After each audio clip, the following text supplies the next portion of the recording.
tardes, mi nombre es Richard Acevedo. El tema a tratar por nuestro grupo es un modelo de proceso de comunicación.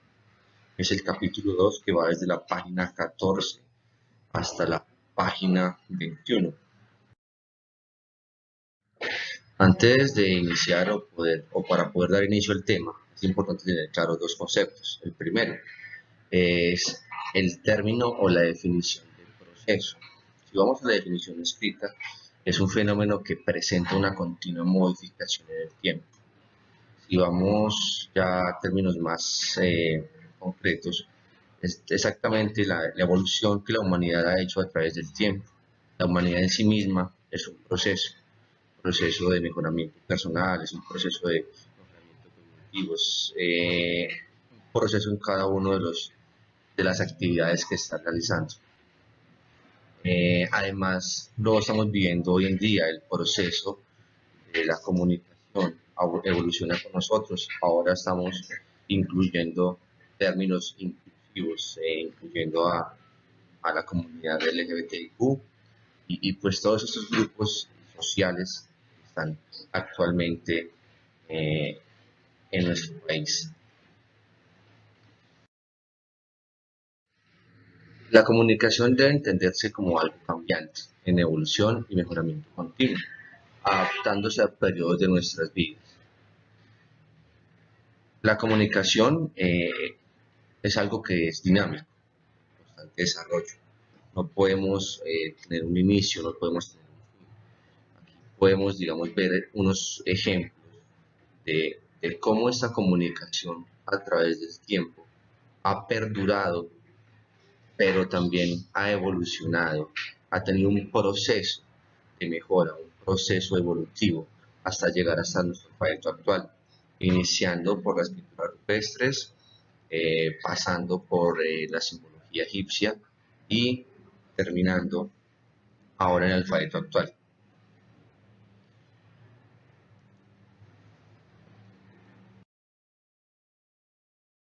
¿Qué problemas encontramos al describir o hablar sobre un proceso? La fotografía en sí nos ayuda a demostrar eh, estos temas, pero es importante tener claro que la fotografía es la representación de un hecho, no es el hecho en sí mismo. Asimismo ocurre con la comunicación. La comunicación no es solo lo que se expresa, lo que llega, lo que nosotros captamos, sino todo lo que se debió hacer para llegar a ese punto. Por consiguiente, nos devolvemos al tema anterior. La comunicación es algo dinámico, en constante evolución, en constante proceso de mejora. Así que cada vez que intentamos hacer o explicar un tema, va a haber algo nuevo, va a haber algo cambiante. Y esto nos lleva a cometer estos errores. El error en específico que es el de detener la dinámica del proceso.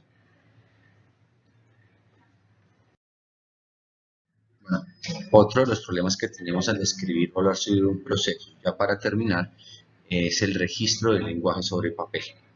¿Por qué es un problema? Pues porque cuando realizamos un registro escrito de lo que queremos expresar, de lo que queremos hablar, se debe buscar la forma de llegar a todos. Y al hacer esto debemos buscar palabras y debemos buscarle un principio, debemos buscarle un norte, debemos buscarle un fin a algo que por definición no lo tiene. Debemos recordar que la comunicación es un proceso cambiante de continua modificación del tiempo, es dinámico. Entonces, es algo que nunca vamos a encontrarle un fin. Bueno, en este momento, pues le damos paso al compañero Evan, que va a continuar con el siguiente tema. Saludos, mi nombre es Gustavo Arevalo González y continuando con el concepto de proceso y para reforzarlo observamos que todo proceso requiere ciertos ingredientes. Entonces nos disponemos a revisar algunos ejemplos de acuerdo al libro de David Berlot y que sean diferentes al tema de la comunicación. Bueno, en el primer ejemplo se habla del proceso de la educación. Tenemos buenos profesores, muchos estudiantes, bibliotecas, hay foros y hay plataformas, hay un sinnúmero de herramientas. Si ordenamos estos ingredientes y los utilizamos al 100%, o sea, leemos 10 libros semanales, participamos en muchísimos foros, etcétera, etcétera, etcétera, diremos que se recibió una óptima educación, pero esto no es así, porque todo se requiere un proceso y una dinámica. Y como dice la lectura que estamos tratando, los ingredientes son necesarios pero no suficientes. Se necesita una buena disposición y capacidad de recepción. Bueno, otro ejemplo es el teatro. Igualmente hay ingredientes como los actores, el director, el auditorio, el sonido, la iluminación, etcétera, etcétera. Si los juntamos, ¿esto es teatro? Pues de pronto no. Revisemos, todo depende de la dinámica de estos componentes y hasta la buena disposición, ánimo e interés del espectador. En resumen, trayendo esto a nuestro proceso de la comunicación, muchas veces se plantea un orden, pero debemos entender que los componentes influyen unos con otros y de acuerdo a la dinámica se conseguirá una óptima o pésima educación. Bueno, y otro enfoque de la comunicación que no se orienta al proceso es el concepto de aguja hipodérmica, que sencillamente es la manera como se transmite una información o un mensaje a las masas. Ejemplos de esto tenemos la propaganda, los mensajes políticos y otro tipo de mensajes. Actualmente se observa a diario esto a través de las redes sociales. Eh, Todo esto tiene un objetivo, bueno o malo, pero que se consiga depende de muchos factores, como la recepción y la opinión del público. En fin, es necesario tener claro cómo es y cuáles son los componentes del proceso de la comunicación, para preguntarnos, como dice el autor, quién, por qué y con quién. Y para finalizar, de manera general tenemos los elementos de la comunicación, que más adelante se presentarán más en detalle. Listas de ingredientes hay varias. La primera, la de Aristóteles, orador, discurso, oyente. Luego aparecen otras, pero apoyadas siempre en las de Aristóteles, como la de Shannon y Weber, basadas en la comunicación electrónica. Y así hay muchas listas similares, pero con otra terminología, pero ninguna puede calificarse como la más exacta. Bueno, muchas gracias y con esto termina mi presentación.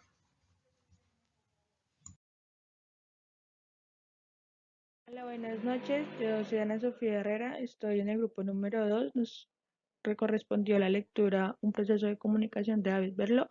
En este momento les voy a hablar sobre lo que podría ser un modelo de comunicación. Sabemos que para toda comunicación humana es necesario tener una fuente. Cuando hablamos de fuente nos referimos a alguna persona o grupo de personas con un objetivo o razón para comunicarse. Una vez tengamos definido completamente nuestros pensamientos y toda la información necesaria que queremos comunicar, pasamos a crear el segundo componente, que es el mensaje. El mensaje es la traducción de todas nuestras ideas y todos los pensamientos que tenemos en nuestra cabeza en un código que sea completamente entendible pues para las personas a las que los queramos comunicar, ¿verdad? Ahí entraría a participar un tercer componente que es muy necesario para poder transmitir el mensaje, que sería el encodificador. El encodificador se encarga de tomar las ideas de la fuente y las dispone en el código, ¿verdad? Entonces, tenemos que para persona a persona se manejan tres mecanismos: los mecanismos vocales, el sistema muscular de la mano y los sistemas musculares de las demás partes del cuerpo. Los mecanismos vocales, pues es toda la parte del habla, las notas musicales, etcétera. En los sistemas musculares de la mano podemos hablar de toda la parte escrita, de la expresión gráfica, etcétera. Y en los sistemas musculares de las demás partes del cuerpo nos referimos a los movimientos del brazo, como los que son el saludo o las señas de hola, ¿cómo estás? O las posturas, etcétera.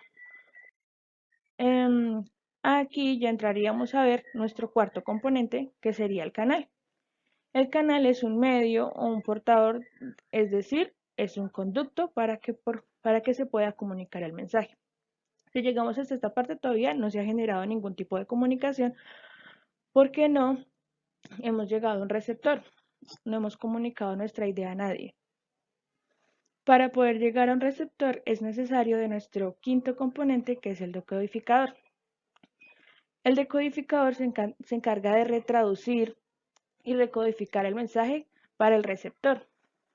En esto, así como vimos que el encodificador estaba bastante relacionado con toda la parte de los sentidos, el decodificador pues pasa igual. El mecanismo que mejor se puede utilizar son los sentidos, ya que va mucho en la parte auditiva y en la parte visual para poder recibir el mensaje. Y pues nuestro último componente, que sería el receptor, el quien recibe el mensaje. Así podemos llegar a nuestra parte final, podemos ver el componente de nuestro modelo de comunicación. Entonces, en un ejemplo, acá como lo tengo, el hombre del sombrero sería la fuente de nuestra comunicación.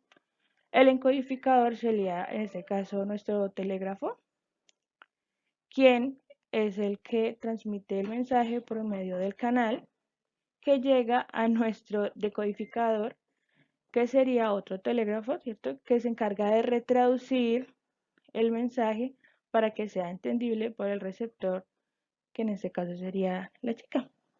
Eso es toda mi presentación. Los dejo con mi compañero y que estén muy bien. Gracias por la atención. Hola, buen día. Mi nombre es Juan David Zanoria Rojas, estudiante de primer semestre de Ingeniería Civil a Distancia. En esta presentación voy a exponer las páginas 19 y 20 del capítulo 2, un modelo del proceso de comunicación.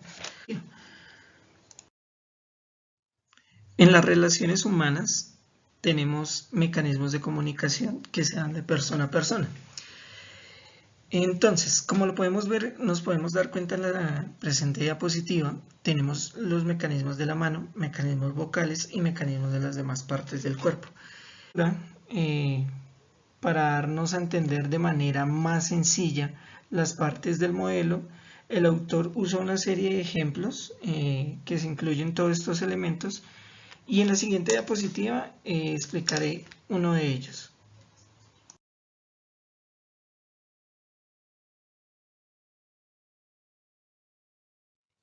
El autor, para explicarlo de una manera más sencilla, usa un ejemplo de una interacción de dos personas entre un chico llamado Joe y una chica llamada Mary. En este caso yo voy a usar escenas de la película ¿Conoces a Joe Black? Bueno, el ejemplo que yo tomo, digamos en la primera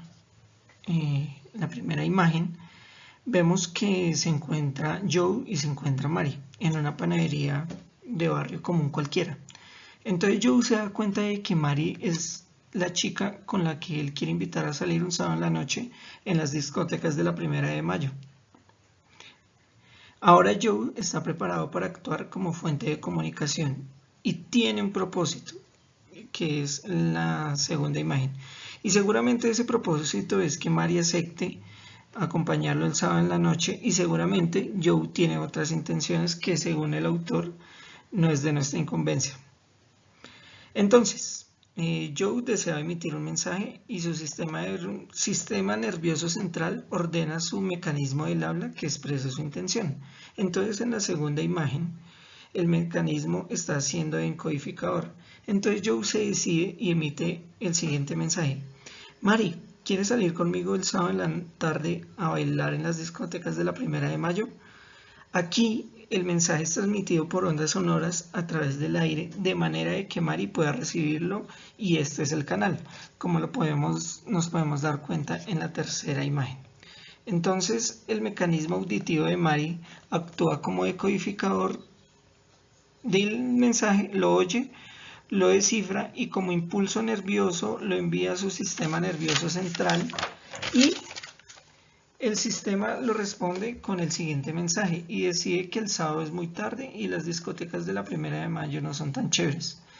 Entonces, Mary no acepta y envía una orden al mecanismo de habla y el mensaje emitido es el siguiente. Disculpa Joe, no puedo porque tengo que cuidar a mi abuelita que está muy enferma.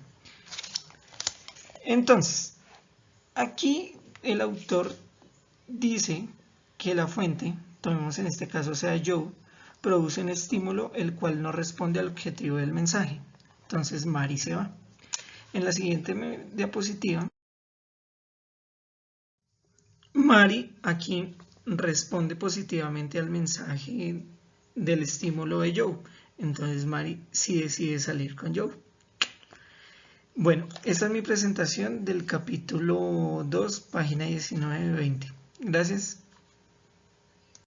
Muy buenas tardes, me llamo María Alejandra Torres Casas, hago parte del grupo número 2, el cual nos correspondió Procesos de la Comunicación de David Berlo, capítulo 2. En esta parte vamos a ver las funciones codificadoras y decodificadoras de la comunicación. Como podemos evidenciar, el codificador es el emisor.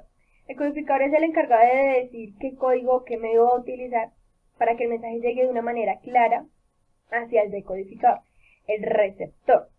A medida que la comunicación va avanzando, el codificador se traslada a ser decodificador y el decodificador a ser codificador.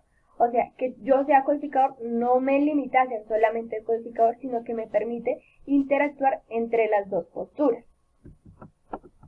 En segundo lugar, podemos evidenciar un ejemplo que es muy importante y muy dramático de la comunicación, que puede ser el periódico. En primer lugar, vemos que los periodistas van hacia el lugar de los hechos y toman la información, toman la noticia, la reciben. Al momento en que la reciben ellos, van hacia la sala de redacción, dan el mensaje, utilizan un código para llevar ese mensaje, comunicar ese mensaje, que en este caso se llamaría decodificar el mensaje. Dan a conocer la idea, transmiten la idea que recibieron al momento de tomar la noticia. En la sala de redacción nos podemos dar cuenta que ellos deciden qué hacer con esa noticia.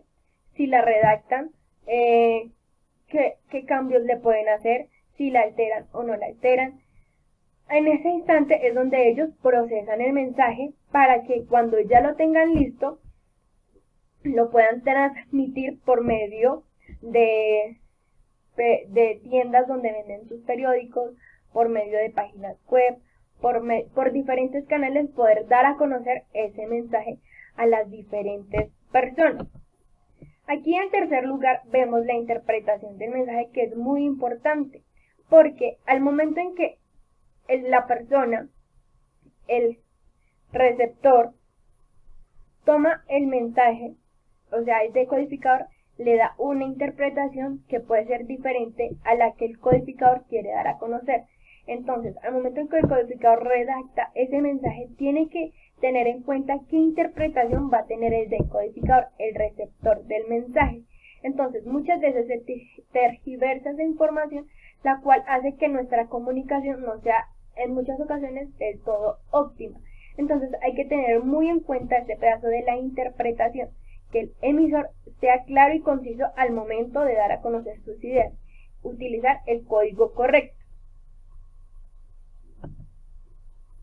Aquí en el principio de la relatividad. Bueno, aquí ya finalizando, vamos a definir qué es principio de la relatividad.